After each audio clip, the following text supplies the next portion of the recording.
I'm so, ano ba ito? Di ko ano po yung pakiramdam eh. Sabi ko po kanina kay Sir Josh, Sir Josh, before po tayo mag-start kanina, Sir Josh, pwede bang bigyan mo ko ng konting minuto? Kasi honestly po, sabi nga, ang daming distractions sa church, sa personal na buhay, sa labas, sa bansa na lang natin at sa mundo. Yung may gera pa po, di ba? Kaya ang ganda po din ng choir. Nung awitin natin, sabi, lumalapit, hindi man karapat dapat. Kasi many times of those distractions, honestly, nag-swing-swing po tayo, tama? Tapos, coming Sunday, lalapit tayo, we sing praise, makikinig tayo sa dalang Panginoon. Pero ang ganda sabi ng pwede, sa paglapit natin na to, kahit hindi tayo karapat dapat, pinapaging dapat po tayo ng Diyos. At yun po yung kagandahan po doon. Then following yung song nila, Brother Erwin, sabi ng kanta nila, yung last song nila, ayaw kanta yung batas eh. Christ is my firm foundation. The rock on which I stand. When everything seems shaken. Wow. Sing. Diba? Honestly, ang ganda mo ng mga kanta. And ano sa ko, wow, timely. And with that po, nasa pag-aaral pa rin po tayo. Kasi ito po ay pag-aaral about sa family. Kasi ano po ang meron sa church natin every October to November hanggang December pa nga po eh. Ano po meron? Family Month. Seasons for the Family. And nung October po ay sinimulan natin and yung atin pong pinag-uusapan po dyan is protect and serve. Okay? Bigyan ko lang po ng konting introduction po yung mga pinag-uusapan natin all throughout ng mga nakalipas sa Sundays. Okay po? So pinag-usapan po natin dyan about protect and serve, which in-introductionan po yan ng ating pong lead pastor, Pastor James. Okay po? Then, coming next Sunday, pinag-usapan po natin, building a foundation is necessary for the family. Okay? Andyan po yung, ano po yun? Love, faith, ano yun? Communication, tsaka values or principles. Then, coming the next Sunday, which is last Sunday, okay? Trusting God for family protection. Pinag-usapan po natin dyan, cultivate faith. Actually, parang patuloy lang po ito nung nauna. Tapos, cultivate faith, consistent faith that sees the family or sees the enemy with faith in our home. And before we go po sa ating pag-aaral, may isang verse po akong gustong basahin. Ephesians chapter 5. Yan. Papost nga po ako, Kuya Josh. Yan. Kita po ba? Yan. Basahin po natin hanggang 17 po. Samahan niyo po ako. Hindi pa po yung pinakang main text natin, pero gusto ko lang po simula sa verse na to. Ready? Begin. Be careful then how you live, not as unwise people, but as wise, making the most of the time, because the days are evil. So do not be foolish, but understand what the will of the Lord is. Alam niyo po yung text na yan, isa po sa mga naging topic natin noong mga nakaraang buwan. Doon nagre-review po ako, nag-aaral po ako, may naalala ang verse, nagpapa po sa, marami po sa notes sa phone, bigla po nagsago, 6:16 pa nga yung lumalabas po, pero sabi ko, 5 yata yun eh. Bigla ko po naalala yan. And timing sabi po nung verse, sabi, paki-post na kuya. Sabi, be careful daw kung paano natin ipapamuhay yung ating buhay. Something personal muna. Okay? Because, sabi, the days are evil. Kaya huwag kang maging mangmang. And sa atin din pong pamilya, sabi niya, kunin natin, ganun lang natin. Be careful din kung paano natin pinamumunuan or paano tayo nagiging bahagi ng ating pamilya. Kasi, the days are evil. Kung meron man pong unang pwedeng sirain ng kaaway, pamilya po muna yun. Maniwala po ka sa hindi, yan po ang unang institusyon na ginawa ng Diyos bago ang simbahan. Pamilya. At kung meron man pong unang nasira at unang sisirain, pamilya. Kaya sabi ni Pablo, maging maingat tayo. Huwag tayong maging mangmang. Kaya ngayon pong umaga na to, in continuation po sa ating pag-aaral, nandun pa rin po tayo sa pag-aaral about Sakos. Pero ngayon pag-uusapan natin, finding refuge in God. Tumayo po tayo lahat, sama-sama po natin basahin, Psalms chapter 91, verse 1 to 16. Babasahin ko po yung verse 1, tutugon po kayo sa verse 2, and sa verse 16 po ay sabay-sabay natin babasahin. Nandito na po sa ating script. Kita po ba? Amen? Okay po, babasahin po.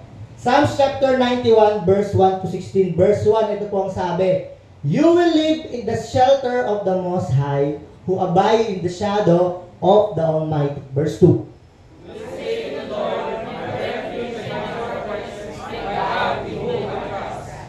"For He will deliver you from the snare of the hunter and from the deadly pestilence." Verse 4.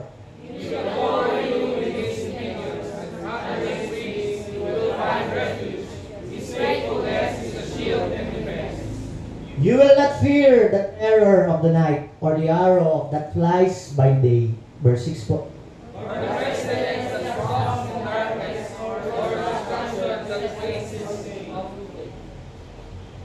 "A thousand may fall at your side, 10,000 at your right hand, but it will not come near you." Verse 8.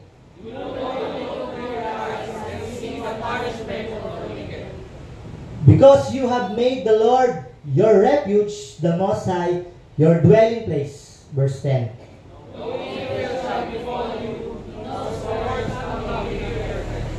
"For He will command His angels concerning you, to guard you in all your ways." Verse 12 po.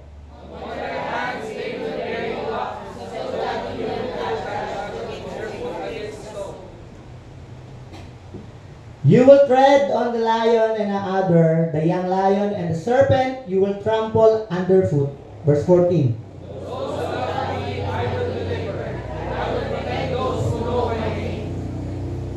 May verse 15 ba po?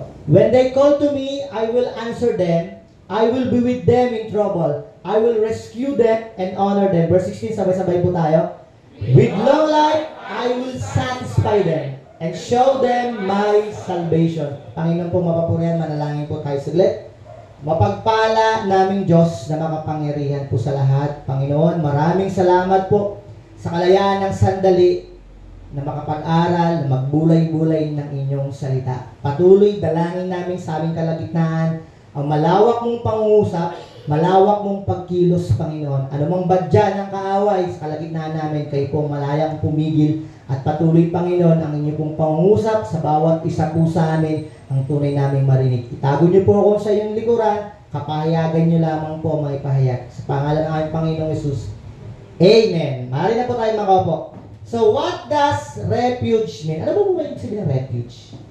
Okay. Tingnan mo natin kung ano yung typical na ibig sabihin po niyan. Sabi ng dictionary,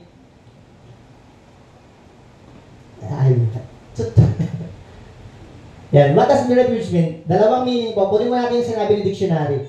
Sabi ng dictionary, it means to go into a place for shelter, for protection from danger. For example, yung bubong na meron po tayo. Kung nasa saan po tayo, nagsisilbi po natin tong refuge. Okay? Kasi para hindi po tayo maulanan, mainitan, okay? Nagiging protection po natin yan. Kaya naging refuge. For example pa, sa mga cellphone nyo po, anong meron sa cellphone? Load. Hindi yung, anong meron mo sa cellphone? Screen. Ayun, screen. Bakit nagkakaroon ng screen protector? Yun sinabi ko na nga eh. Kasi ito, protect. Yan, para yung pag nalaglag, hindi basag. Basag man siya, hindi mababasag. Hindi magiging magkakaroon ng anong tawag doon? LCD. Ano LCD pa ba? Kaya correction. Hindi siya tuluyang masisira yung screen niya kasi may protection. Naalala ko po yun, kinabahan ako. Konting segue lang ng konti. Naka-charge po yung phone ko. Natapakan yung charger, nalaglag. Buti na lang. Ating alamin, di ba? Meron po siyang screen protector. Ang duda, ako pala duda sa protection ko, sa screen protector ko. Ang duda ko po, patay, basag na to. Kasi nagkaroon po ng crack na gano'n eh. Kasi ang iniisip ko pa, luma na kasi yung screen protector ko since 2017. Yun yung screen protector nun. So hindi natanggalan, hindi napalitan. So baka basag na. Tapos nung isang araw po, may isang mabuting young people. Sabi, Pastor, palitan natin yung screen mo. May nagbigay ng casing. Sige. So nung tinanggal po, guess what? Hindi po basag. Ang tawag po doon, naprotektahan. Isang uri po yun ng protection. So yun yung isang ibig sabihin po ng refuge, to protect us. Okay? Pero ano po yung ibig sabihin naman when it comes sa Bible? Ano pong ibig sabihin ng refuge? According to Bible Strong, yung word na refuge daw po, okay, ay 47 times nabanggit sa Bible. Okay? 47 times siya binanggit sa Bible, 17 times dito ay galing sa Book of Psalms. So, halos kalahati. Okay? So, 47 times na siya binanggit, then 17 sa Book of Psalms. Then, ang ibig sabihin niyan, it means a place of hope, a place of trust. A place of hope, a place of trust. Isang lugar na kung saan meron ka o makakasumpong ka ng kapag-asahan, at isang lugar na kung saan makakasumpong po tayo ng pagkakatiwalaan. Ang tawag po ng Bible doon, refuge. And coming with sa ating pong pag-aaral, bakit natin kinakailangan ng lugar na kung saan makakasumpong tayo ng pag-asa? Bakit natin kinakailangan na lugar na kung saan magkakatiwala ba ito? Makakasumpong ako ng pwede ko itong pagtiwalaan. Bakit? Kasi coming dun sa Book of Ephesians, sabi po, bakit? Because the days are evil. Pasama na ng pasama ang mundo. Wala na po tayo i-explain dyan. Mismo ang salita na po ng Panginoon. Kaya sabi niya, kailangan mo ng lugar na kung saan makakasumpong ka ng kapag-asahan. Makakasumpong ka ng mapagkakatiwalaan mo. Hindi lang basta i-protect tayo. Hindi lang yun. And malinaw sinasabi niya ng Panginoon, ako yun. Ako yung pwede mong lapitan at malapitan. So ngayon, bakit ba? Why we need a place of hope, a place of trust, or why we need a place of refuge in our lives, or even in our family? Bakit? Simply, because there are difficulties in life and in our family. May mga pagsubok. Malinaw na sinabi ng Bible eh. Because the days are evil. So ano po yung mga, tingnan natin, what are those difficulties na binanggit po sa Psalms? Tatlo lang po yan. Verse 3. Sir, just pwede mo ba ang punta ng verse 3? Yan, jump mo na lang po ako. So ano po yun? Una,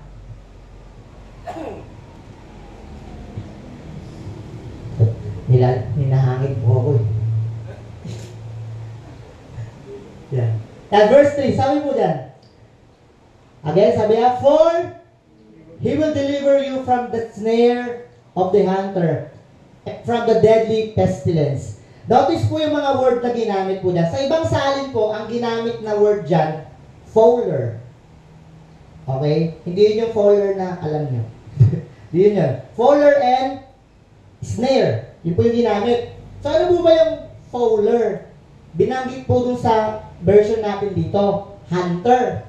Okay? And snare, patibong. Okay? Sino po dito yung alam nyong pag may patibong ang isang lugar, pupuntahan nyo ba? Hindi, di ba? So, it's an unexpected na bagay na hindi mo alam, ay, may patibong pala dito. Di ba? Tama? And yung hunter, hindi siya pumupunta sa isang, hindi siya naghahunt na sasabihin niya doon sa i-hunt niya, pupunta ako ito para mag-hunt. Or gagambalain niya muna yung mga i-hunt niya. Hindi. Maghihintay siya, mag-aabang siya pag hindi sila nakahanda. Yung hindi nila expected. And sa family natin, sa buhay natin, may mga bagay tayong unexpected na problema. Biglang dumarating na, bakit ganyan pa? Tama? Ako po, honestly, kwento ko po kay Pastor Dennis ito eh. Nagkwento ko po kami last time. Unexpected nga po, Pastor eh. Kasi naka-budget na po ako all throughout the month. Bigla nasira yung motor ko. Hindi ko alam. Maliit lang po yun na bagay, pero it only shows may mga bagay tayong hindi inaasahan. At sa pangmalakihang bagay, may mga biglaan dumating na bakit ngayon pa. At yun yung mga bagay na minsan naghihila sa atin para rin bumagsak, sumuko, matay. Magkapit. Okay? And on the worst, mapalayo sa Diyos. Unexpected. Hindi sasabihin ng problema, pupunta ako magiging problema mo sa November. Walang ganung problema. Honestly, baka mamaya pagkatapos ko ng service, may problema na kagad tayo. Coming Monday, baka may problema na kagad tayo. Nandyan po yan. Hindi mo mawalaan. At even sa family. Yung karamdaman, in-expect nyo bang magkaroon ka ng karamdaman? Diba? Nababanggit pa nga natin, lakas-lakas pa dito eh. Si Tanya, malakas doon sa araw. Sa linggo ngayon, alaman natin. Diba? Unexpected.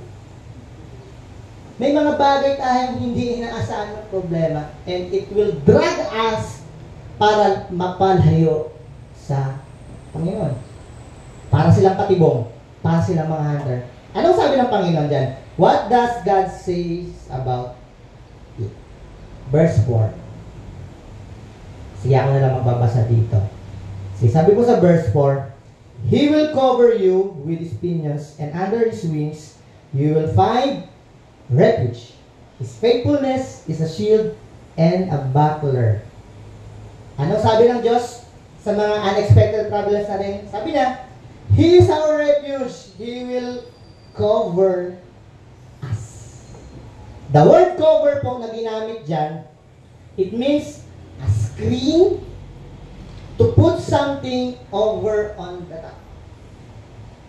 So, ibig sabihin po, pinapakita ng Diyos na ako muna bago ikaw ang tamaan niyan.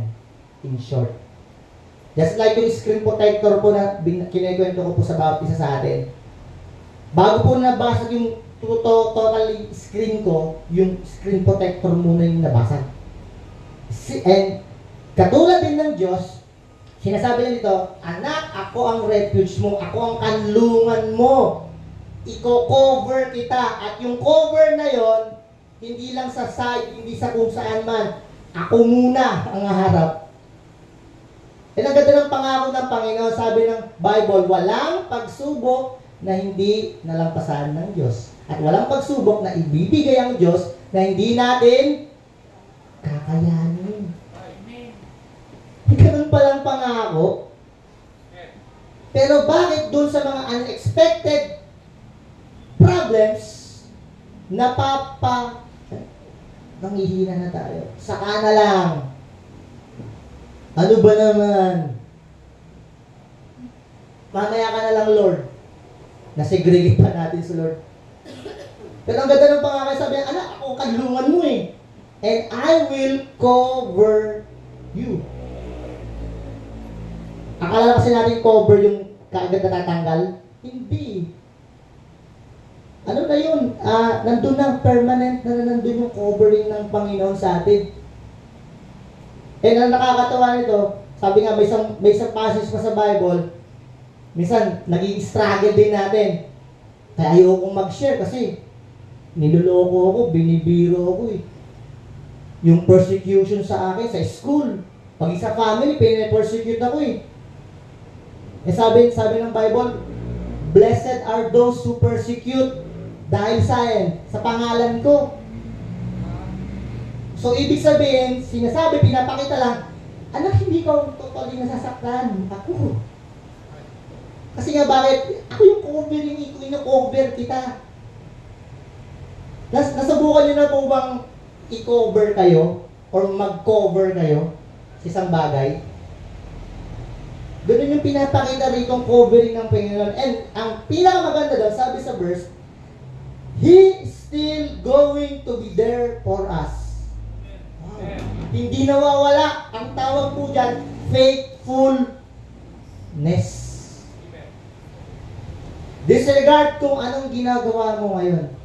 Nakikinig po ako ng mga lumang preaching. Segue ko lang po, di ko makontent eh.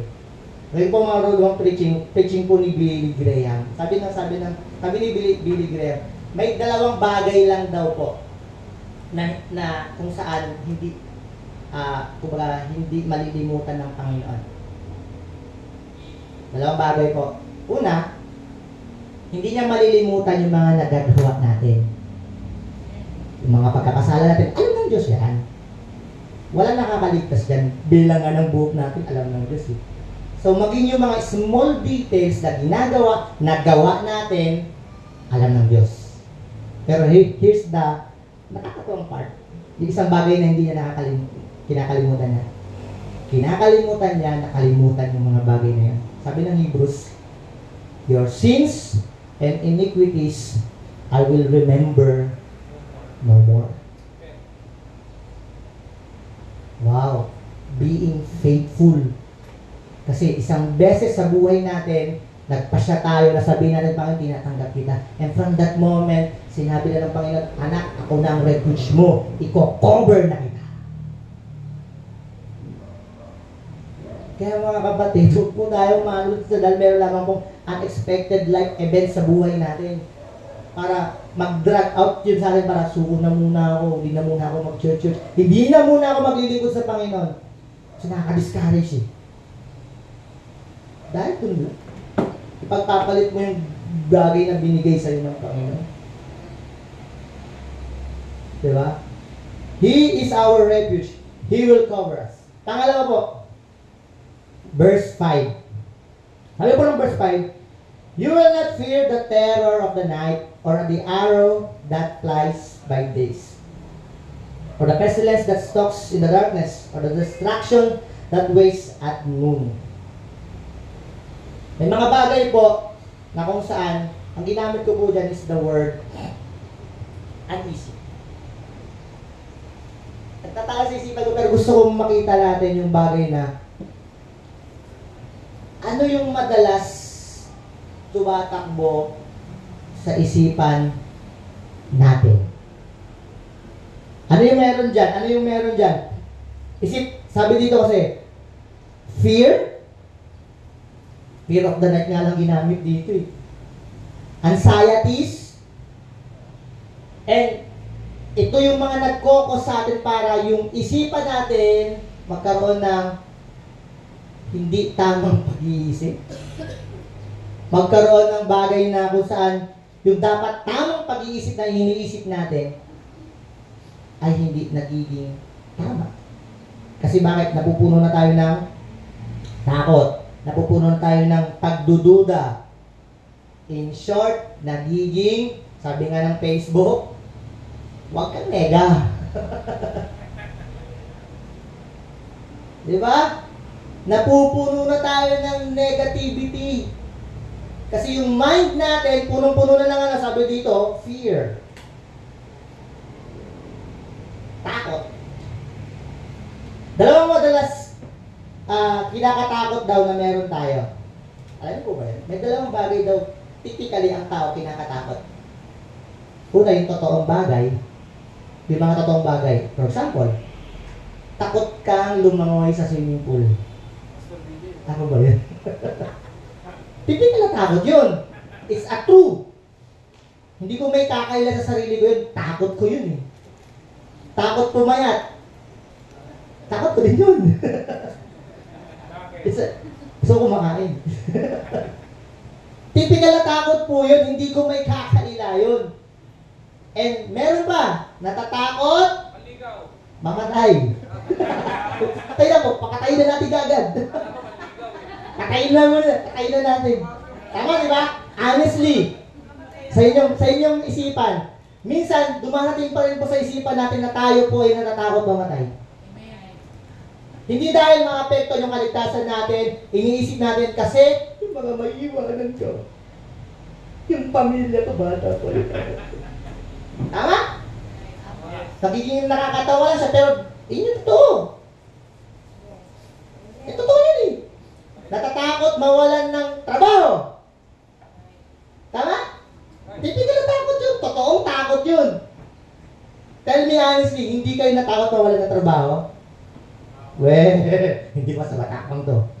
Dumating po yan. Aminin natin sa hindi. Dumarating sa punto ng buhay natin, yung takot na yun, dumarating. Totoo yun. Dapat yan ang mga takutan. Walang, totoo yun. It's a normal feeling, sabi nga.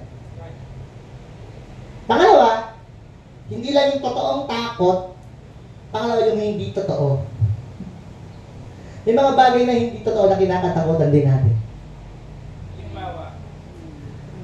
Halimbawa, hindi ka na mahal ng Diyos, wala na siyang pakialam sa iyo.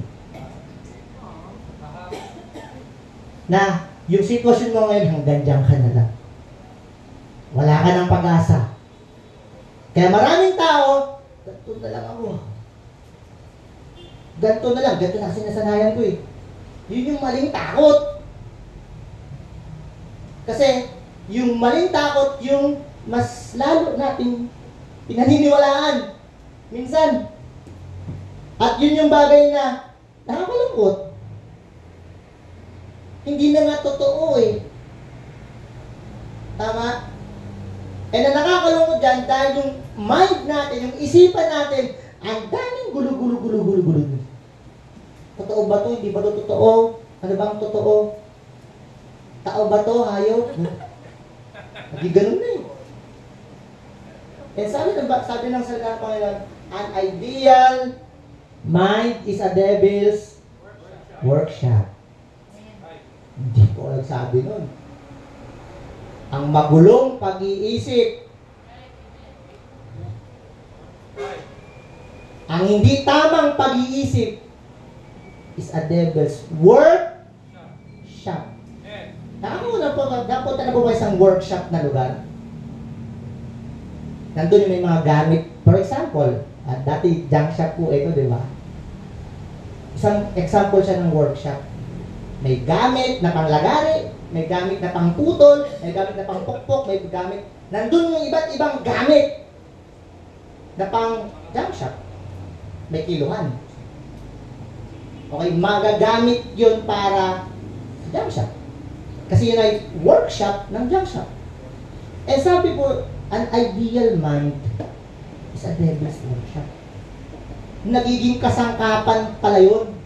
Hindi pala, nagiging kasangkapan talaga yun ng Diablo. Kaya honestly, huwag kang magpagamit. Huwag mong ipagamit yun. Huwag kang magpagamit. Gulo na nga isip mo sa pagamit ka pa. Diba? And yun yung unti-unting magpapalayo sa'yo. Sa atin. Ang kakalungkot doon, damay paminsan pamilya natin. Tama? Eh, nagpagamit tayo eh. Ang gulo na nga ng isipan mo, hinayaan pa natin na gamitin at magamit tayo ng Diablo. Hindi, ayaw, hindi. Dalawa lang pagsisilbihan natin, mga kapatid. Wala lang iba. Sabi nga, there is no gray area. Walang gitna. Alam niyo po yung gray area? Yung okay ka dito, okay ka dito. Para yung alam po yung kwento ng paniki. Alam yung paniki? Yung paniki doon nagkaroon ng gera yung mga hayop eh. Sabi niya, hindi ako ibon, mamal ako. Sabi ng paniki, sa ibon, kabahagi niyo ako. Hindi alam mo saan siya eh. Paniki ba kayo? Paniki ba na? Na hindi natin alam kung saan tayo. And from the moment na tinanggap niyo ang Panginoon, kay Kristo na kayo. Amen. Ang nakakalungkot lang, nakakalimutan natin yung bagay po na yun. Yun lang po nakakalungkot doon. Kasi hinahayaan natin, kasi ang gulo na ng isipan natin, punong-puno ka na ng takot, punong-puno na ng pagdudulay na sa isipan mo, at hinayaan mo yung diablo na magamit ka. Kasi. Walang kasi. Dalawa lang po yan. Either sa Panginoon tayo, o sa kalaban ng Panginoon. Dalawa lang po. So ngayon, anong sabi ng Panginoon diyan? What does God say about it? Verse 9 and 10, basahin ko po. Sabi po ito, because you have made the Lord your refuge, the Most High, your dwelling place, no evil shall befall you, nor scourge come near your tent. At po sabi diyan, He is our refuge. He will protect us. Tingnan niyo po yung word na ginamit dyan. Sa akin po, ang pagkakagamit po dito, sa version na ginamit ko po yung befall. And come near you. Notice niyo po yung mga words na yan. Walang anumang bagay na mangyayari. Walang mga bagay na makalalapit sa'yo. Tibing protection po nun. Sabi ng Panginoon, dahil ang Panginoon ang ginawa mong kanlungan, kublihan. Sabi po, walang sino man ang makalalapit. Walang sino man o walang anuman ang mangyayari sa'yo. Bakit pastor pinangyayari sa buhay ko ngayon? Bakit pastor pinangyayari sa pamilya ko? Baka hinayaan mo na hindi ang Diyos ang maging refuge ng buhay mo. Right. Hindi po ako nagsabi nun, ang salita ng Diyos. Sabi, because you made God your refuge. Nothing will, sabi niya, walang sino man. No evil shall befall you. No scourge come near you. Ang ganda pangako ng Panginoon because dahil lang, God, you made God your refuge. At ang pangako ng Panginoon, He will protect you. Ganda naman ng pangako ng Panginoon. Bato pa rin natin sa kung bakit ganun. Ba't gamitin natin yung word na ba't parang magkakadamalas-malas na ako. Diba? Ganun na bibiging bukang bibig natin. Kasi baka isang area sa buhay natin, one time in our life, nakalimutan natin pumunta sa kanlungan natin. Kasi napakalinaw po, no evil shall befall you. No scourge can come near you. Makalapit nga lang, wala eh. Alam hindi yung mangyayari pa. Kaya ako, honestly, kaya din minsan ako nagkakasakit. Dahilan ko rin yun. Sa akin din yun. Bago tignan muna, baka sa akin din naman. Baka nagpupuyat ako. By the way, tapos na po pala yung royal blood. So, di na ako nagpupuyat. So, tapos na, segue lang. GMA, baka naman. So, may mga gano'n, parang ang ko, dupaype ako ngayong araw. Baka nag-royal blood ka. Tapos na po. So, diba? Sasabi natin dito, minsan yung cause din ng paghihirap natin ay tayo din. Kaya ka nahihirapan, huwag ka muna tumingin sa iba. Tingnan mo muna sarili mo. Ba't ganyan buhay mo? Ba't ganyan yung takbo ng buhay natin? Ba't ganyan yung takbo ng pamilya natin? Gulo-gulo kami sa bahay. Ba't di kami magkaunawa ng mga magulang ko? Ba't di kami magkaunawa ng magkapatid? Ba't di ko mapasunod yung kapatid ko? Baka ikaw din ang may problema. Baka tayo din ang may problema. Diba? Pangatlo.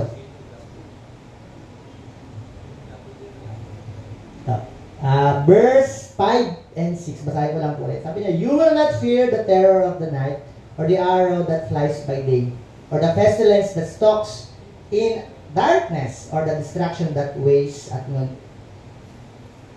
Tingnan niyo po yung ginamit ng psalmist. Arrow that flies by day, pestilence that stalks in darkness, destruction that wastes at noon. Titingnan niyo po mabuti, very specific sa isang specific na bagay. Kita niyo ba? Yung arrow na pinapalipad by day. Yung mga pestilence na sa gabi, distraction at noonday. So there's a very unique personal attacks sa buhay natin. Very specific. And minsan, ang kadalasang inaatake sa akin, tignan natin. Baka nandito tayo. Our attitude, our life or lifestyle, our family. Sa attitude natin, pansinin nyo. Ba't minsan nasasabi natin, naiisip natin, ako na naman ang napansin. Ako na naman ang nakita ni Mama. Ako na naman nakita ni Papa. Kaya, ako na naman nakita nitong mga to. Baka inaatake ka na ng kaaway. Naging personal na tinitira niya na yung attitude mo sa ganung bagay. O di rin nga, yung pamumuhay natin. Yung pamumuhay na Sunday Christian lang. Yung pamumuhay na dapat hindi Sunday Christian lang. Diba? Kailangan mamumuhay nga tayo sang-ayon sa kalooban ng Diyos. Para mas makita niyo po yung intense nito Sabi po ng Bible, in whatever we do. Gamitin ko yung plural. Yung kasi yung magkakalagay dun do it for the glory of God. Akala tapos na, hindi ba? Sabi doon, either whether you eat or drink, do it for the glory of God. Sa pagkain pa lang, sa pag-inom pa lang, dapat nakakaluwalhati na sa Panginoon. Hindi lang po to vices Hindi lang po vices yung sinasabi natin dito. Anything that will harm your body. Overeating. Sa akin po yun. Kaya nga po, nagbabalak na akong mag-exercise tuwing Friday. Kasi talagang kalooban ng Panginoon, umuulan po tuwing Friday. So talagang nito ko sabi, Lord, ito ba ang divine intervention niyo? Kasi kung meron ako, sabi ko, magja-jogging po ako. Kasi alam ko, yung lifestyle ko hindi na tama kasi kain po ng kain sila May, sila Sir Josh Inaano po nila ako. Tinubos nila ako. So sabi ko, mag-change na ako ng lifestyle. So sabi ko, magja-jogging na ako. Pero sabi, parang may divine intervention Umuulan to yung umaga. So sabi niya, pataba ka ba? Sabi niya, yung ibig sabihin. So, alam mo yung lifestyle natin. Akala nyo yun lang po yan, whether you eat or drink. Mas pinasimple pa po ulit yun ng Book of Psalms. Sabi yan, sa lahat ng yung lalakaran, uupuan, tatayuan, ay dapat po hindi yung gawang masama. Sabi kasi pinagpala yung mga taong hindi umuupo, tumatayo, lumalakad sa gawa ng masama. Tanong, nasaan ka nakatayo ngayon? Nasaan ka nakaupo ngayon? Ano yung nilalakaran natin ngayon? Saan mo tinatakbo yung pamilya mo ngayon? Saan mo tinatakbo yung buhay mo na lang bilang mananampalataya? Is it giving glory pa din sa Panginoon? Eh kasi pastor, kasi may mga gato na yun. Hindi, wag mo muna isipin yun. Ikaw muna. Nasaan ka muna ngayon? Baka din naman, ang dami nating negativity, ang dami nating reklamo sa buhay, ang dami nating napapansin sa buhay, eh baka yung kinakatayuan mo, nilalakaran natin, tinatakbuhan natin, pinupuntahan natin, hindi na sa Panginoon. Tapos sasabihin natin, bakit ganito nangyayari sa buhay ko? May gana pa tayo magsabi ng gano'n? Pero yung nilalakaran mo na, yung pinupuntahan mo na, yung tinatayan mo na, yung inuupuan mo na, pinasa Diyos. Saan yung logic doon? We are expecting something great, tapos wala ka doon sa era kung saan magpapaulan ng Diyos ng, nandito biyaya eh. Ito bang malupit? We can ask comfort doon sa mga tao, sa lugar, na kung saan yung taong yun layo din sa Diyos.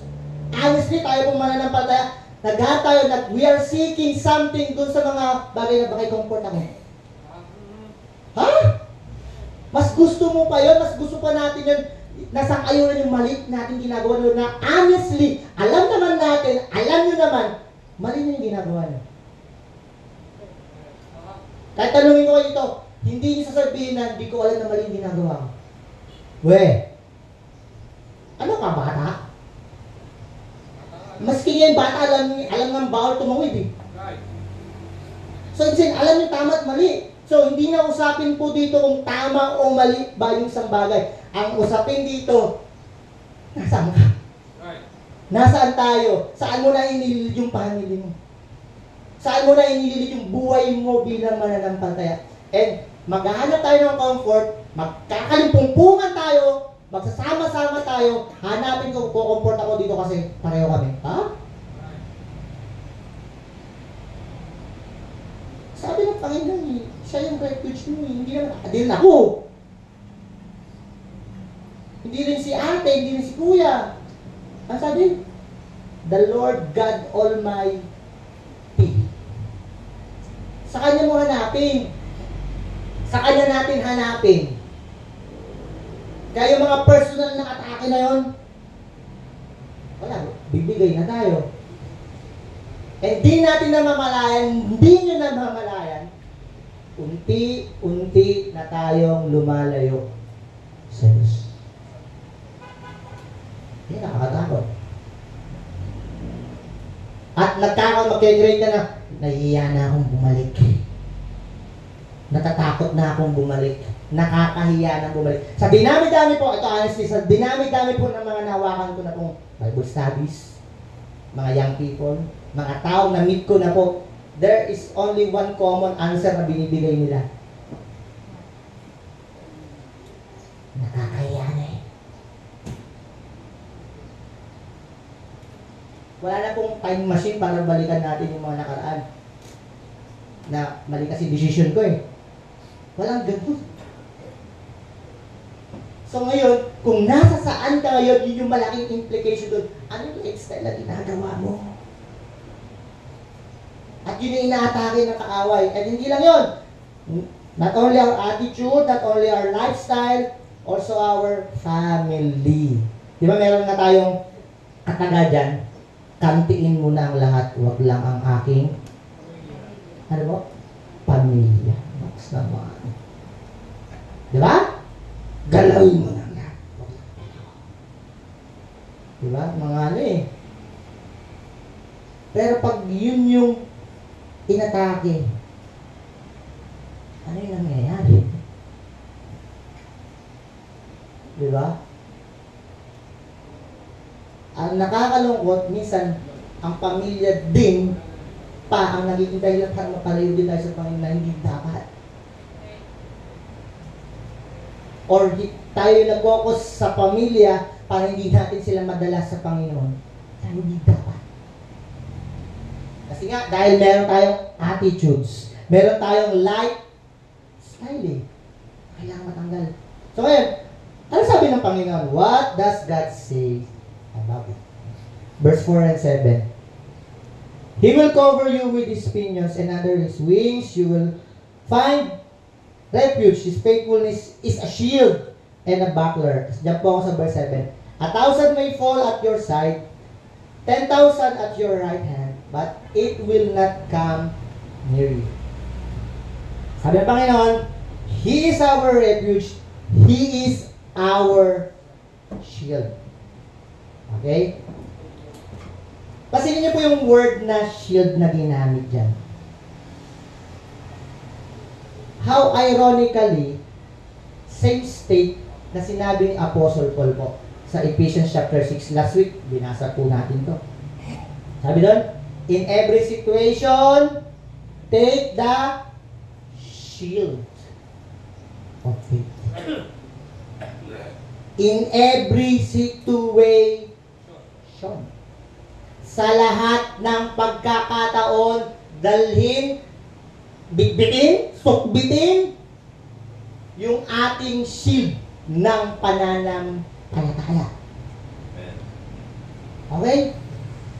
Kasi yung shield na yun, yun yung magproprotekta sa inyo, sa atin.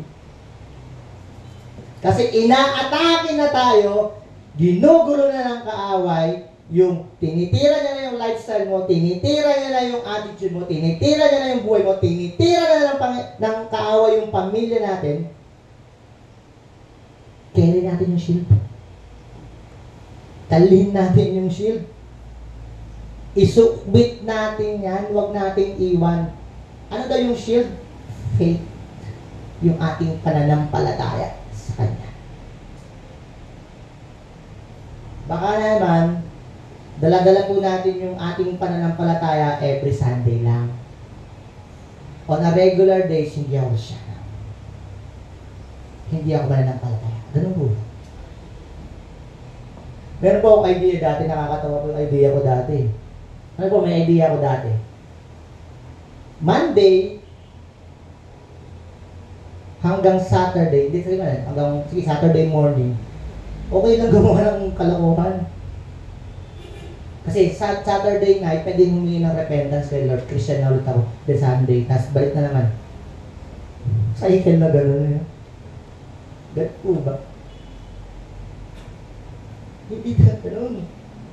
Carry nga eh. Isabi, in all situation, dalhin natin yun. Kaya sabi din ng Bible, the devil is like a roaring lion. Nag-aabang na siya sa atin. Ay, wala akong shield.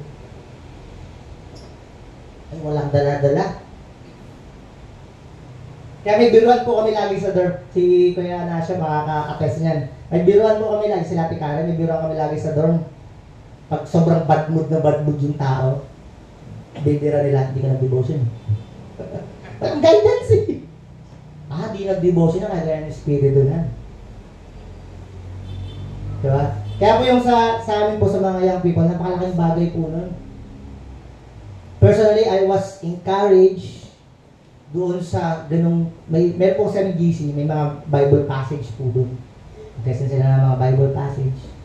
And ako din po, personally, na-challenge po ako doon. Kasi it reminds me, kailangan ko din ng personal na pakikipag-usap sa Panginoon. Kasi bakit? Hindi natin alam. May mga unexpected life events. Unexpected na atake ng kaway, atakihin ka niya personally, atakihin niya pamilya mo, atakihin na niya yung attitude natin. Kaya kailangan ko ng gabay ng Panginoon. Ang tanong, when is the last time, kailan yung muling sandali na nabuklat natin ang salita ng Panginoon para humingi tayo ng guidance niya? When is the last time you carry that faith na meron ka? Hindi ako Christian ha? Inahago pa natin. Shhh! Bagano. Sabi nga, in all situation, we should carry. So ngayon, nalaman po natin that may mga ganyan pong pag-atake. Inaatake tayo ng kaaway dyan. So ngayon, what should I do? Ano ba yung gagawin ko? Dalawang bagay lang po. Verse 1 and 2. Babasahin ko po. Sabi ko ng verse 1, you will live in the shelter of the Most High, who abide in the shadow of the Almighty. What should I do? I will dwell. Sa ibang salin ko, ginamit ko yung word na dwell, dwelling. Alam niyo po ba yung word na dwell? Yan po kasi ginamit live eh. Alam niyo ba yung ibig sabihin ng dwell? Mamalagi. Mamalagi. May kanta tayo yun eh. Mamalagi sa presensya mo. Ano ba yung sabihin nun? Permanently staying. Kadaw kanino? Sa Panginoon. Hindi ibig sabihin, lagi-lagi tayo sa simbahan. Hindi po yun na. Hindi yung literal na ganon. Ibig sabihin, yung bagay na inilalapit ko ba yung sarili ko sa Kanya? Kino-consult ko ba siya? Inilalapit ko, Panginoon, may problema ako ngayon. Panginoon, may pinagdadaanan ako. Panginoon, may sitwasyon ako ngayon. Siya ba yung nagiging kublihan ko doon? Or, tropa, may problema ako ngayon. Mare, may problema ako ngayon. Or, Bumbay, pwede ba pautang dyan? Diba? Siya ba nagiging kublihan natin? Kaya kailangan siya yung maging dwelling place natin. Permanent. Baka ang ano natin, baka naka-rent tayo. Hanggang ano lang po ako, 1 year. Hindi. Kailangan naging permanent tayo doon. Kasi pag hindi tayo naging permanent, na siya yung nagiging dwelling place natin, ano kung mangyayari sa atin? Daan pwedeng atakihin, no? Kasi nakalimutan lang natin na siya yung refuge natin, ang daan atake na. Tama? And as a family, we need to stick together. Permanently, not temporarily. In the Lord. Kaya ako nga po, ako po honestly po, inggit po ako. May banal akong pagkaingit, hindi lang po yung banal ng pagkaingit. Na pag yung isang pamilya po nakikita ko, nasama-sama. Kasi bakit? Yun yung perfect design eh. Yun yung magandang design ng gusto ng Panginoon na sama-sama kayo ng pamilya nyo. Na naglilingkod, nagsaserve sa Kanya. Hindi lamang sa katuwaan sa labas, mas magandang natutuwa ka sa loob kasama ng Diyos. With your family. Hindi lang ikaw. Kasama din siya. So, I will dwell in the Lord. Verse 2 po. Sabi ko ng verse 2, I will say to the Lord, my refuge and my fortress, my God in whom I trust. Notice niyo po yung word. Sa ibang salin po nun, ang nakalagay po dun, I will declare. Yung verse 2. So, ano ibig sabihin niya dun? Ano po yung madalas na ibibigkas ng ating mga bibig? Ano po yung madalas na mumutawi dyan? Ang bakit ng buhay. Pero ba? Ano yung madalas lumalabas dyan? Puro negative ba? Puro cursing ba? Puro, ganito na naman ang buhay. Puro ganun ba? Kasi napakahalaking bagay po ng mga bagay na lumalabas sa bibig natin. Kasi bakit? Yun yung bagay na paniniwalaan natin. Try nyo po sa bata. Pangakuan nyo ng isang bagay po yan. Sabihin nyo, sa birthday mo, kaya sa Pasko, meron kang regalo sa akin. Ano pong gagawin ng bata sa inyo? Honestly, anong gagawin ng bata? Maya't maya, sasabihin sa'yo, ate, mama, kuya, ilang buwan na lang.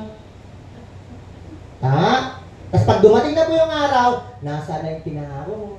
And pag dumating yung pagkakataon, nakalimutan mo, sabi mo, na-promise ka eh.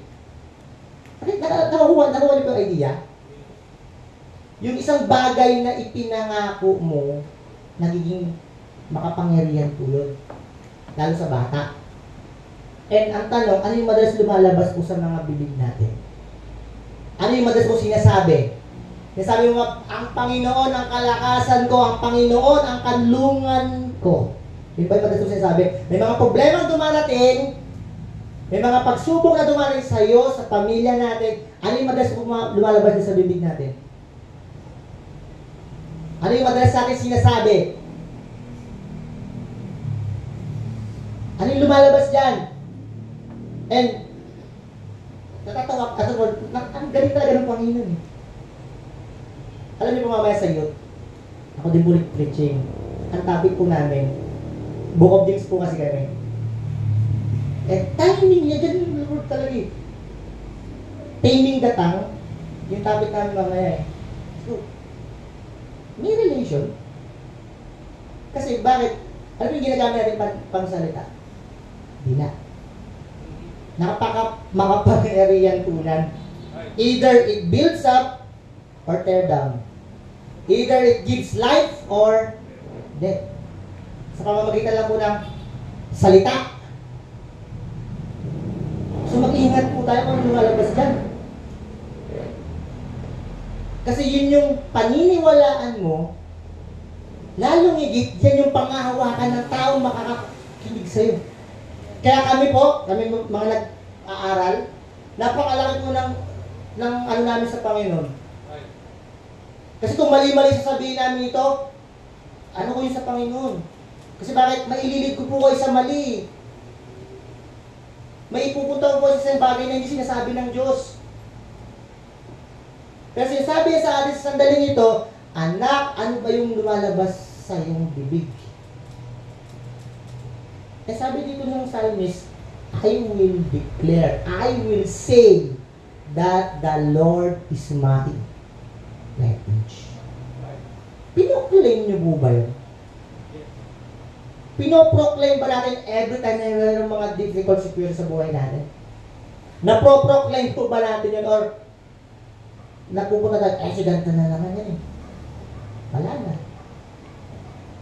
And ito po ang pinakamalapit. Yung taong makakapakinig sa atin, pag yung salita natin is hindi nagiging totoo, mahahatak pa din natin sila sa kalokohan ng meron tayong ginagawa. Right. Hindi lang ikaw mag-suffer, pati sila damay. Ang hindi nun, di ba? Nagsama ka ba? Nagsama pa tayo. At ang pinakamalapit ito, sinama mo pa pamilya mo. Sinama pa natin pamilya natin. Bakit? Bilang mananampalataya, mga kapatid ko mahal ko po kayo. Bilang mananampalataya, malaki po ang gampanin natin sa tahanan natin.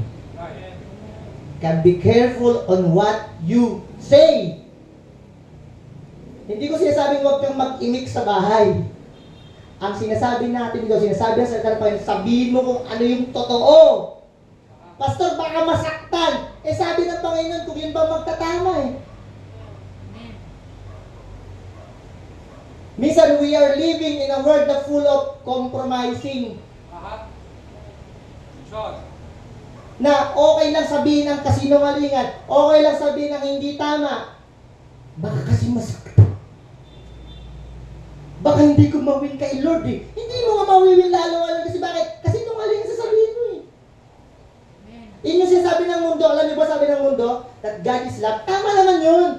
That He is love. But He also hates evil. And ayaw niya nagpapakasasa tayo sa kasalanan. Ayaw niya yun. At yun yung ayaw ng mundo na marinig nila. Ano yung common sasabi ng mundo? Judgmental naman itong mga to. Tama? Alam mo, sinong matuwid? Ano ba yan?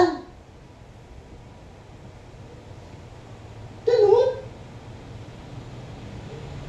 Pinapamuhay natin na okay lang, pakinggan ko na yung kasinungalingan. Ha? Tapos kanya sasabi ko, you will expect something. Papapalain ko na tayo. Hey, come on. Hindi pwedeng may maling pinaglakaran, magbubunga ng tama. Mali nga yung nilakaran eh. Mali nga yung pinaniwalaan eh. Isa lang po ang Diyos. Diba? At alam na yung bagay niya. Kaya nga po, maging maingat tayo sa sasabihin natin. Kaya sinasabi ng psalmist, I I will declare that the Lord is my refuge. Ang Panginoon, ang kublihan ko. Oo, may problema tayo sa pamilya ngayon. Oo, may struggle tayo ngayon. Pero, sabi ng Bible, siya daw ang kublihan natin, siya ang kalakasan natin. Pangako niya, walang pagsubok na hindi natin malalampasan. Kailan sinabi sa pamilya yun? Kailan natin huling naibukas yun sa pamilya? Kasi the truth, hindi ibig sabihin na tayo mananampalataya, wala na tayong problema. Never. Pero ang katotohanan na nakagandahan, meron tayong kandungan. Meron tayong pwedeng puntahan. Kasi He is our refuge. Pangako niya nga yun eh. And gusto ng Panginoon, i-declare mo yun, manatili tayo dun. Huwag ka nang umalis, huwag na tayong umalis. Ang ganda po sinabi ni Peter eh. Yung mga apostle po, nagkakagulo-gulo sila. May isang instance sa Bible, nagkakagulo-gulo po sila eh. Kasi si Jesus Christ po, ano po yung parang binabanggit, di na nilang atin. One example na sinasabi niya, I am the bread of life. Di pa nila masyado maiunawaan yun. Parang nakukonfuse pa sila, tinapay siya, kakainin namin siya. Parang ganun. Parang may mga nakukonfuse na sila. And with that teaching, yung mga apostles niya, hindi lang po kasi 12 yun eh. Nagsisipag-alisan na. Dahil na umaalis. Then, coming Peter, tinanong siya ng Panginoon, Jesus, tinanong, iwan mo rin ba ako? Ano po sabi ni Peter? Paano tayo iiwan? Eh, nasa iyo ang buhay. Sa iyo kung matatagpo ng buhay. Ibig sabihin, nasa Panginoon po ang buhay. Nasa Panginoon po ang kasagutan. Amen. And Peter recognized yung bagay na yun. And the psalmist recognized yung bagay na yun. Kasi alam nila, ang Panginoon refuge ko. Siya ang kublihan ko. Sa Kanya ako lalapit. Hindi kay best friend. Hindi kay Bombay. Hindi kung kanino man. Kundi kanino? Sa Panginoon. Kaya sabi ni Psalmist, I will say to the Lord that He is my refuge. I will declare. Hindi po tayo excuse sa pag-atake. Pero isang katotohanan po na maganda, yung biyaya ng Panginoon. Na binigay nila po sa inyo, binigay nila po sa atin matagal na. Nung simula, nung tinanggap natin siya bilang Panginoon tagapagligtas.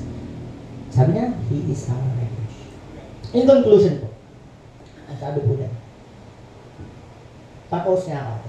It is clearly established that God will give complete, ano yung bibigyan ng Panginoon? Protection. Complete victory to the person who dwells, who declares His name, that He is our refuge. Ibibigay ng Panginoon po yung protection. Ibibigay ng Panginoon yung victory. May problema ka ngayon. May pinagdadaanan ka ngayon. Sa pamilya, sa personal. He will give you that. He will protect you. May umatake sa iyo ngayon.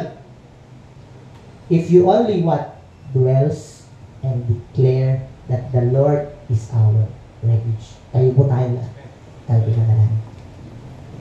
Mapagpala namin Diyos na makapangyarihan po sa lahat, Panginoon. Maraming salamat po sa paalala na matagal din ang binigay po sa amin. From the moment na tinanggap ka namin, from the moment na nagkaroon na po kami ng pagpapalang sa buhay namin na kilalanin ka, Lord, ibinigay mo na, kasukbit na yun ng pangako mo. Na meron kaming pwedeng malapitan na hindi lang basta pwedeng lapitan. Na kung saan makakasumpong kami ng kapag-asahan, na kung saan makakasumpong kami ng pwede namin pagkatiwalaan, binigay niyo na po yun, Lord. Matagal na nung simula nung tinanggap ka namin. Lord, sandaling ito, lumalapit po kami.